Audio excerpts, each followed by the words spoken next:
আমরা অনেক জিনিস আমরা যেভাবে ভাবি সেভাবে সাধারণ সর্বসর্বত করি যে হে নবী আপনি বলুন হে আল্লাহ বিশ্বজাহানের মালিক বিশ্বজাহানের মালিককে আল্লাহ তুমি যাকে চাও রাষ্ট্র ক্ষমতা দান করো যাকে চাও রাষ্ট্র ক্ষমতা ছিনিয়ে নাও যাকে চাও মর্যাদা ইজ্জত দান করো যাকে চাও লাঞ্ছিত কল্যাণ তোমার হাতে নিহত নিঃশ্বাসী তুমি সবকিছু বুঝতে পারতেছেন কি ক্ষমতার মালিককে জনগণের সকল ক্ষমতা হচ্ছে এটা কি নাউজুবিল্লাহ বলে বলে করা যাবে আল্লাহ তাআলা নির্দেশ ছাড়া কিছু ফিরাউন যখন মুসাকে তাড়ায় ধরে নীল নদের মধ্যে ডুবে যাবে আমার তো ক্ষমতা পাওয়া নেই কিন্তু যখন ডুবে গেল তখন দুনিয়াতে আমরা সবাই যখন ছোটকে দেখি তখন তুচ্ছ ভাবে চলে যায় যখন বড়কে দেখি তখন ছোট বুঝতে পারছেন যার ক্ষমতা নেই শক্তি নেই তাকে তুচ্ছ ভাবে তাকে কিছুই করি না কিন্তু সে আল্লাহ তাআলার কাছে যে কত সম্মানিত সেটা আমরা জানি কিন্তু একজন ব্যক্তি আপনার চোখে সমাজের চোখে আমাদের চোখে অনেক সম্মানিত কিন্তু আল্লাহ তাআলার কাছে সবচেয়ে শ্রেষ্ঠ ওনাকে আপনি সম্মান দিচ্ছেন মানুষ পৃথিবীতে সকল মানুষই সমান হিন্দু এও মানুষ এও আল্লাহ তাআলা সৃষ্টি একটা ক্ষুদ্র পিপিলিকা এটা আল্লাহ তাআলা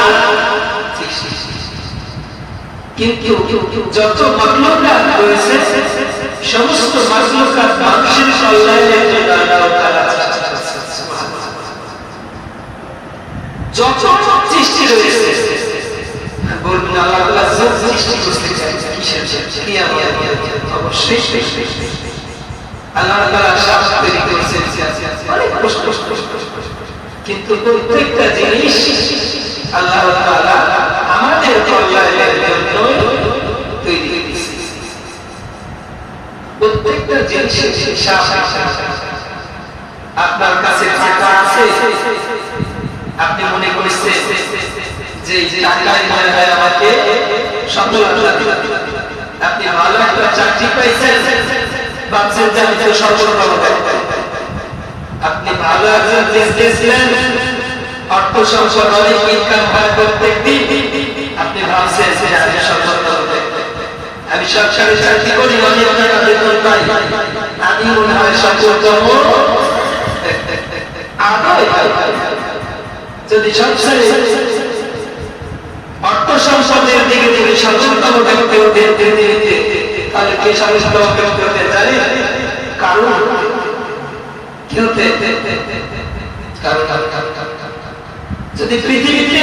জীবিত থাকা বেঁচে থাকা যদি বেশি সফলতা হতো তাহলে সবচেয়ে বেশি সফলতা হতো ক্ষমতা প্রতিপত্তি যদি থাকতো সেটা আসলে সেটা সর্বসর্বদা হয়েছে ইসলাম আবির্ভাবের পূর্বে রাসূল সাল্লাল্লাহু আলাইহি ওয়াসাল্লামের নবুয়তের পূর্ব পর্যন্ত আবু হেকাম একজন নাম ছিল মানে জ্ঞানের পণ্ডিত ওই সমাজে সবাই বলতেন জ্ঞানের পণ্ডিত আজও কিন্তু আমাদের সমাজে জ্ঞানের পণ্ডিত রয়ে গেছে যাদের কাছ থেকে আমরা পড়তে কিন্তু আদৌ ইসলামের দৃষ্টিতে এনারা বুদ্ধিমান নয় এনারা হলো আবু জেহেল মূর্খে আদৌ বুঝতে পারে জানি না এই জ্ঞানী ব্যক্তি নয় নূহ